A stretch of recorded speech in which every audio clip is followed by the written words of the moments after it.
When we win on November 8th,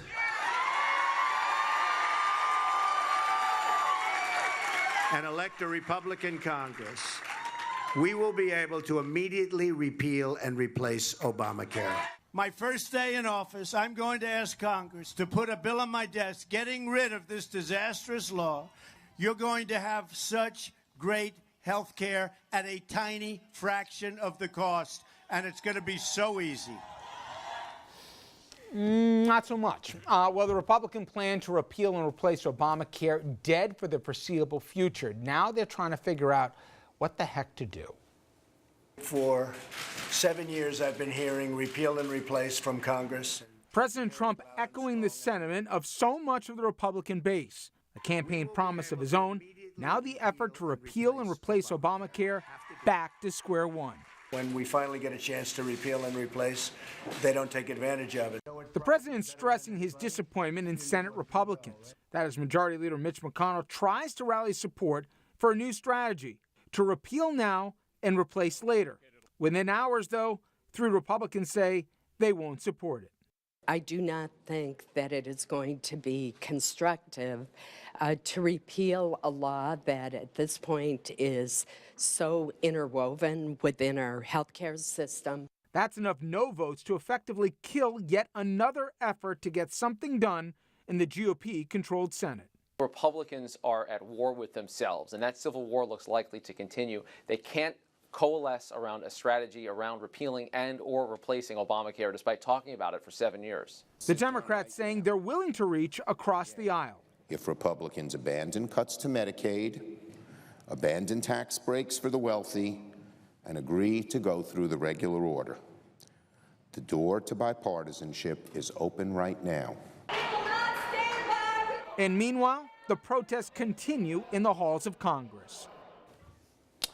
And the president, he wasn't done talking about what went wrong. In addition to saying, oh, it's going to be the Democrats' problem, it's not my fault, don't look to me as commander-in-chief for this. He also said this could be a consequence. Let Obamacare fail, it'll be a lot easier. And I think we're probably in that position where we'll just let Obamacare fail. We're not going to own it. Okay. Take a look at these numbers here. If there was a full repeal, who'd lose coverage? By 2026, 32 million people, this was scored by the CBO, would lose, and it doesn't look like that's going to happen to this point. But I want to get to the cynicism in a second of what our president just said, because I've never heard a president almost root for failure of a program that provides, in this case, health care to Americans. But let's first do the autopsy. Mitch McConnell, whatever people think of him, isn't a dumb guy, okay? And he's been known, even in Washington circles, as one of the best there is at counting votes. We'll get into the long-term consequences next segment for agenda and everything else. But just how we got to where we did today. There was the fits and starts with the first House version here. They couldn't even get the vote after the president was promised to do it. Finally, they get the vote, they celebrate. Then the president turns around, and even though the John Fosses and everything else, he twisted their arms to make the vote, he called it a mean bill, okay? And he wanted the one to be far more compassionate in the Senate.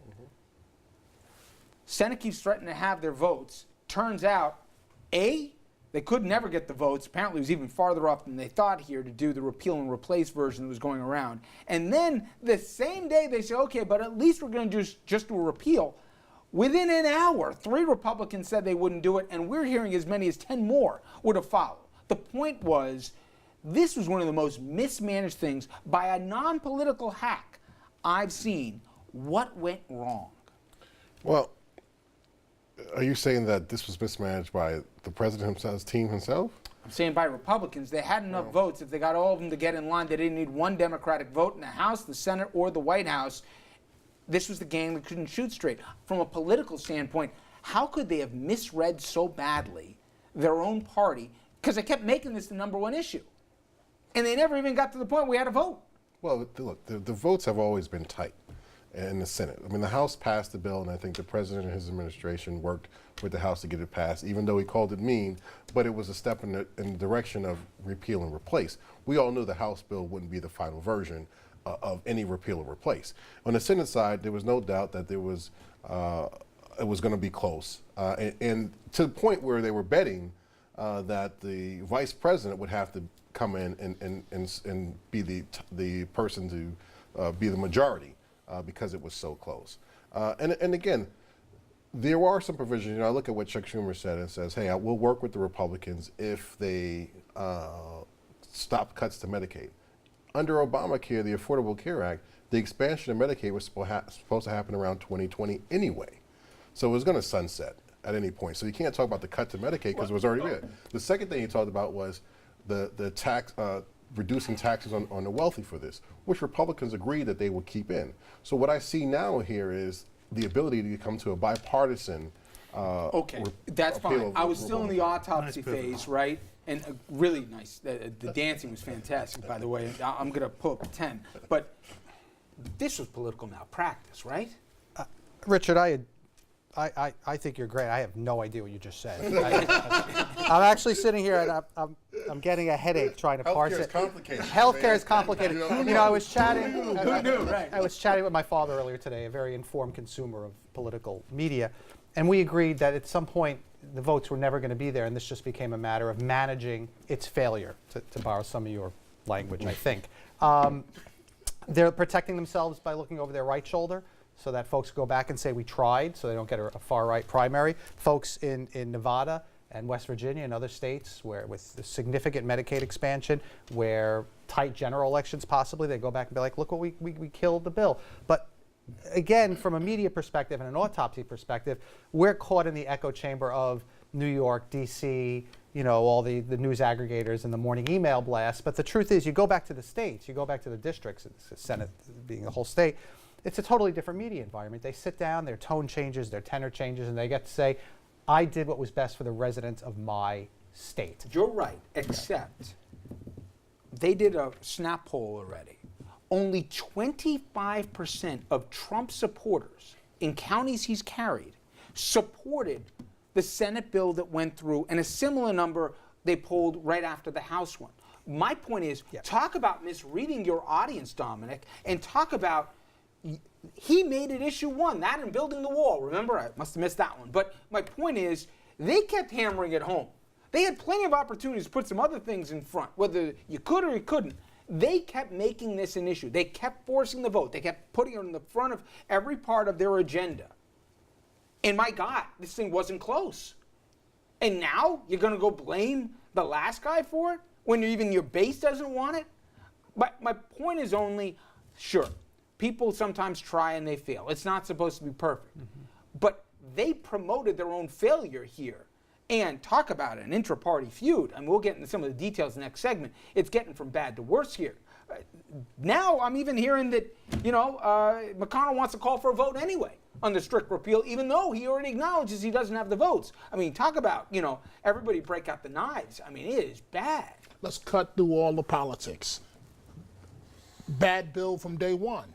The American people never wanted this from day one. You can't shove it down here. You can try and disguise it and what did Sarah Palin say? Put lipstick on a pig. You can disguise it, but it was a bad bill from day one. The American people, whether you call it Obamacare or what, they like what they have. It was an effective campaign message. Right. To touch on other issues, but legislatively. And the other issue is, you said, let's do the autopsy, so let's do it.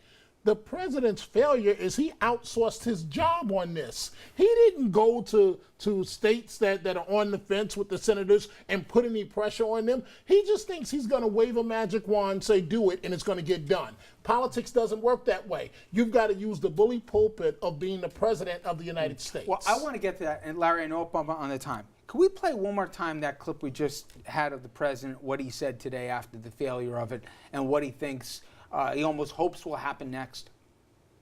Let Obamacare fail, it'll be a lot easier. And I think we're probably in that position where we'll just let Obamacare fail. We're not going to own it. Okay, let's translate for everybody. That's the most cynical thing I've ever heard a president say in my life. Mm-hmm. Now, privately, you might say, okay, listen, we can't get the votes here, but you know what? If we've got real problems with this, then we'll have a better negotiating position what to do. But when you say you want to have a national health program fail, Premiums are going to go up for everybody, maybe even more than they are. You're going to create instability in the insurance markets right now, even more than calming them, which you would hope a commander-in-chief would do.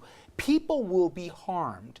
And for you to almost be rooting for its failure so you can turn around to have a better negotiating position, a candidate might say that, and I would call that tone deaf. But as a president, you cannot do that. Forget about should not do that. That's terrible. Yeah, absolutely. That's putting people in harm's way for political advantage. They're basically paying on people as a political cudgel to try to get what you want. It's kind of remarkable to hear from a president. It's the equivalent. I'm quoting somebody who I don't know, but think about Bridgegate. Bridgegate was, I'm going to make the people of Fort Lee suffer for my political benefit. Okay, now put 22 million people on the George Washington Bridge. They're the ones who are suffering. I mean, that's basically what it is. We also saw that from Governor Christie with the beach closure thing.